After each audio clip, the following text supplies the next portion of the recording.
रब्बिश राहली सदरी वयसिरली अमरी वाहलुल उक़दतम मिन लिसानी यफ़क़हू क़ौली औज़ु बिल्लाहि मिनश शैतानिर रजीम बिस्मिल्लाहिर रहमानिर रहीम अस्सलामु अलैकुम. Let's start the brief explanation of the 22nd para with the dua to Allah subhanahu wa ta'ala to open our hearts to the message of the Quran. Ameen. Let's take a look at the flow chart of microstructure of Surah Al-Ahzab, which was revealed in the 5th Hijri in Medina. The central subject of this surah is to leave hypocrisy and to follow all the social, cultural, political and other collective commands of Islam. Allah subhanahu wa ta'ala says in verse 4, Allah does not place two hearts in any person's chest, nor does He regard your wives as unlawful for you like your real mothers, even if you say they are, nor does He regard your adopted children as your real children.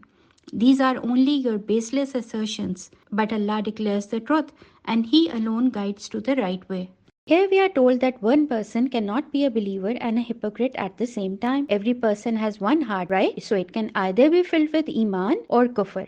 Then Allah subhanahu wa ta'ala mentions two relationships which the Arabs had false concepts about. First was zihar, which was a term in Arabic. In old days, when an Arab quarreled with his wife, he would compare her to his mother. For them, it meant that his wife was not lawful for him anymore. And the second was that they considered adopted sons as real sons and gave them the same rights and privileges. Allah subhanahu wa ta'ala is saying that both concepts are wrong. Reality doesn't change because you say so. Similarly, calling someone your brother or sister doesn't make them your real brother or sisters. Your real relations are the ones that Allah subhanahu wa ta'ala chose for you.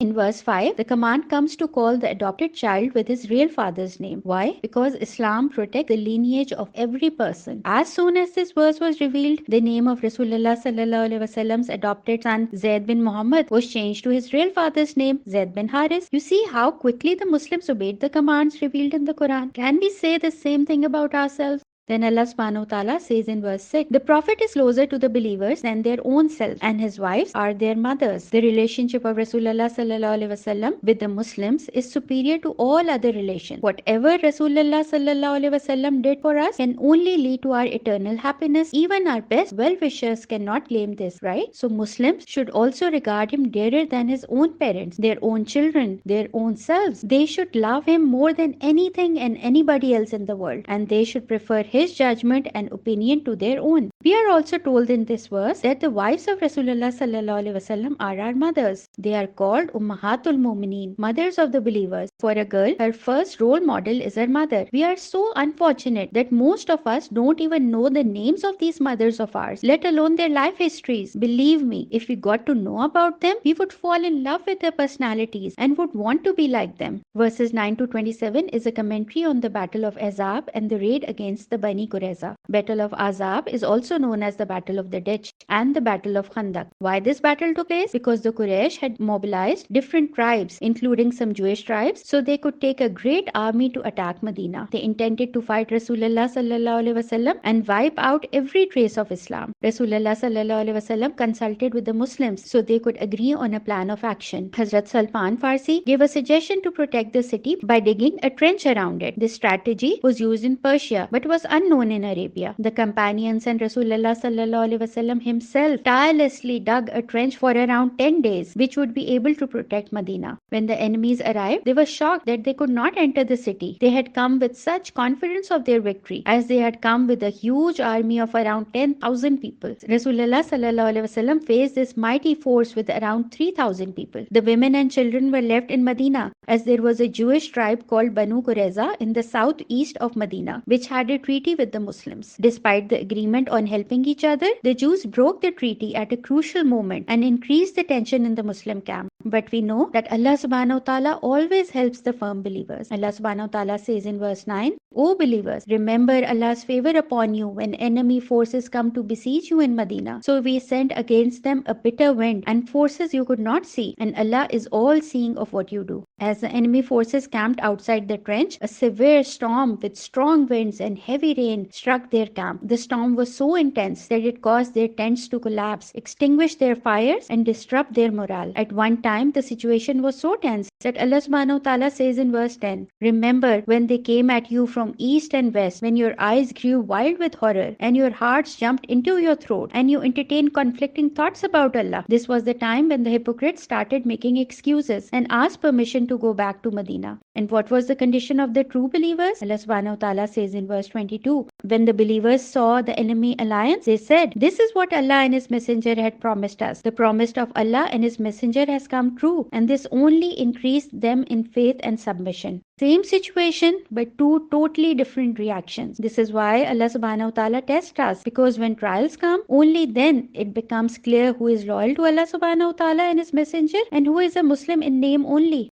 This battle proved to be a huge victory for the Muslims and teaches us that no matter how strong your enemy is, they will not be able to defeat you if you have the support of Allah subhanahu wa ta'ala. From verses 28, some social and family laws are given. The first commands are addressed to the wives of Rasulullah sallallahu alaihi wasallam. It is being explained to them that due to their noble status, their responsibility and conduct had to be of the highest standard. They were not like ordinary women, but were to be the role models for all Muslim women. Verses 32 and 33 give some further instructions to the wives of Rasulullah sallallahu alaihi wasallam. Before we get to that, let me ask you a question. Are these instructions just for them? No, they are for all Muslim women. Why? Because as our mothers, the wives of Rasulullah sallallahu alaihi wasallam are our role models, right? So what are these instructions? If you fear Allah subhanahu wa ta'ala, do not be soft in speech when talking to a non-mahram. Remember we talked about non-mahrams in Surah Nur as well. So non-mahrams here include your cousins, male colleagues and friends as well. Does this mean that we should be rude or harsh to them? No, just talk normally, but without giggling, joking or speaking in a seductive tone. Be serious and talk to the point. Why are these instructions being given? So the other person does not get the wrong idea. This is for our own protection. The next command is to stay at home. Here Allah subhanahu wa ta'ala is telling women that their primary job and first priority is their home and their families. In a normal situation, if after doing her main job, she has time and energy to work for some reason, she may do so. But she should know that Islam has set some regulations to protect working women. This includes the dress code. If you have to go out, then you should wear hijab and cover yourself with loose clothing. You want to dress up? Then do so in front of your mahram relations and other women. Why do you want to show your beauty to strangers? Further instructions include the order to establish prayer, pay zakat, and obey Allah and His Messenger. In short, be like the mothers of the believers who led such productive life while following the teachings of Islam. Then Allah subhanahu wa ta'ala says in verse 35, "Surely for Muslim men and women, believing men and women, obedient men and women, truthful men and women, patient men and women, humble men and women, charitable men and women, fasting men and women who guard their chastity, and men and women who remember Allah often. For all of them, Allah has prepared forgiveness and a great reward." These are the basic values of Islam which have to be followed by both men and women, and the reward for the followers, irrespective of their gender,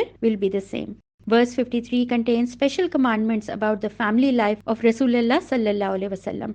Muslims were told not to enter the house of Rasulullah sallallahu alaihi wasallam without permission. If invited to his house, come on time and do not linger. If there is a need to ask his wives for something, ask them from behind a barrier.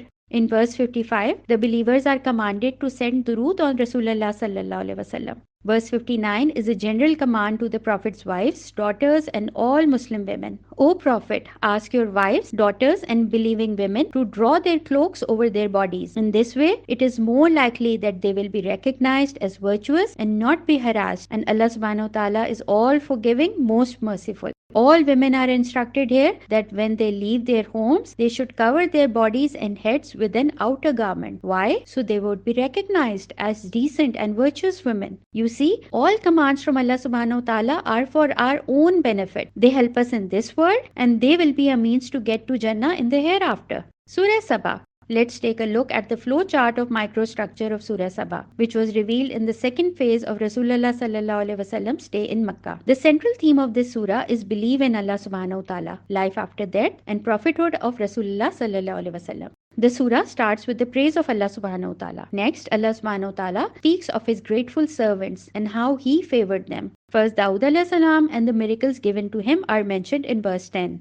Indeed, we granted Dawood a great privilege from us, commanding, O mountains, echo his hymns and the birds as well, and we made iron moldable for him. His son, and also a prophet of Allah, Hazrat Sulaiman alayhi salam, was also given many blessings. Allah subhanahu wa ta'ala says, and we subjected the wind for Sulaiman, its outward journey took a month, and its return journey likewise. We made a fountain of molten brass flow for him, and some of the jinn worked under his control with Allah's permission.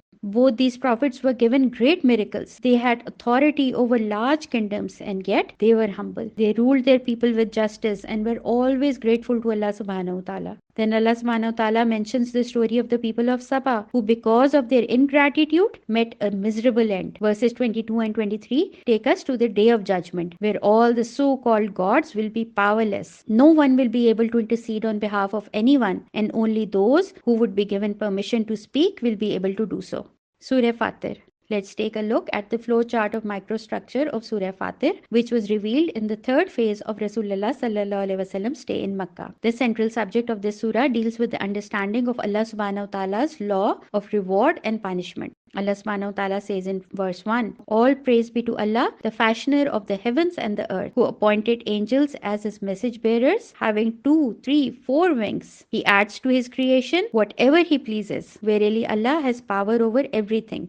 Allah subhanahu wa ta'ala is introducing himself to us in this verse and letting us know about another creation of his, the angels, whose only job is to obey him. Then Allah subhanahu wa ta'ala says in verse 2, "No one can withhold the blessing God opens up for his people, nor can anyone but him release whatever he withholds. He is the Almighty, the All-Wise." Here the lesson for us is to let go of all superstitions, because only Allah subhanahu wa ta'ala has all the power. What he wills happens, and what he does not will does not happen. No one can give what he withholds, and no one can withhold what he gives. So trust Allah subhanahu wa ta'ala and only ask from him. Then Allah subhanahu wa ta'ala warns us of shaitan. We are told in verse 6, "Surely Shaitan is an enemy to you. Therefore, do take him as an enemy. He calls his followers to his way, so that they may be among the inmates of the fire." We all know this, but we are still deceived by him. He still tricks us into committing sins. So how do we protect ourselves? And Allah subhanahu wa ta'ala tells us of a business that will never experience loss. He says in verse 29, "Indeed, those who recite the book of Allah and establish prayer and spend in his cause out of what we have provided for them, secretly and publicly, can expect profit that will never perish." How can I start this most profitable trade? By doing 3 things only. Get connected to the book of Allah subhanahu wa ta'ala, establish prayer, and do charity secretly and publicly. Why secretly? Because it prevents the dignity of those who receive that charity and also prevents us from boasting and showing off. Then why publicly? So others are also encouraged by us. This brings us to the end of today's lesson and to the question I'm going to ask myself today. The question is, how can I save myself from being tricked by shaitan? Inshallah, we will meet again tomorrow with the next para.